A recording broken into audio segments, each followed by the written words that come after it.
What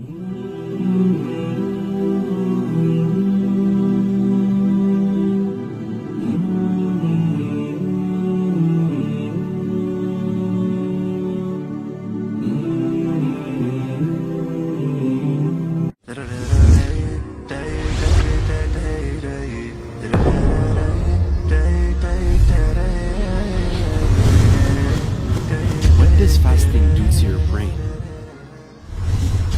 We have been made to believe that the average human should consume 3 meals a day, plus snacks and drinks.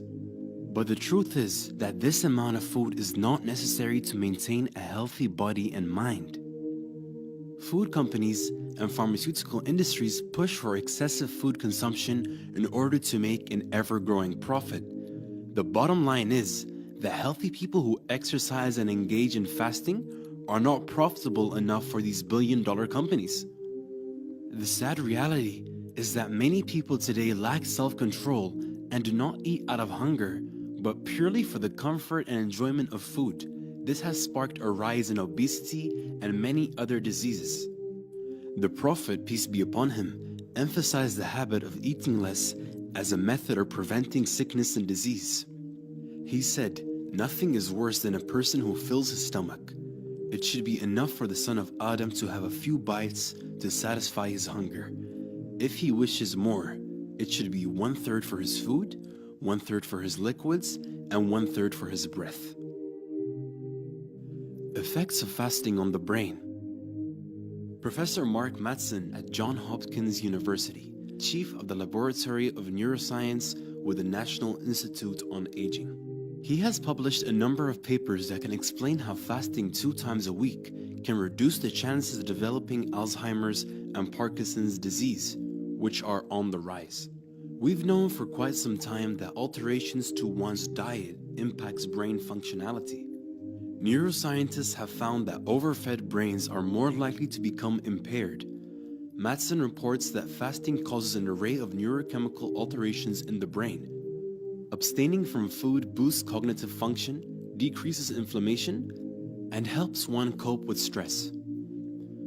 Fasting is the equivalent of issuing a challenge to one's brain. The brain responds by modifying stress pathways and consequently reducing the risk for various diseases. A person who fasts empowers his brain to boost its protein production and catalyze the growth of neurons and bonds between neurons. Memory ability and learning aptitude increase in response to fasting as it stimulates the creation of ketones and mitochondria in neurons/nerve cells. Fasting even bolsters the fortitude of synapses. In some instances, fasting helps create new nerve cells from the hippocampus's stem cells. Fasting for DNA repair. Professor Mattson has also found that those who practice fasting are more likely to enjoy enhanced nerve cells that repair DNA. Fasting can protect the immune system, as refraining from food consumption helps stem cells self-renew from a dormant state. Fasting essentially destroys old, compromised immune cells and catalyzes stem cells to form a brand new, perfectly healthy cells. In 2007, a scientific review of studies centered on fasting was printed in the American Journal of Clinical Nutrition. The review determined that fasting is an effective means of reducing cancer, as well as cardiovascular disease. The article also provided evidence that fasting has the potential to treat diabetes. It is clear that fasting boosts the brain's health and functionality, as well as the integrity of the cells throughout the body. The problem? You'll most likely never hear about any studies performed by the pharmaceutical industries or any food companies regarding the merits of fasting.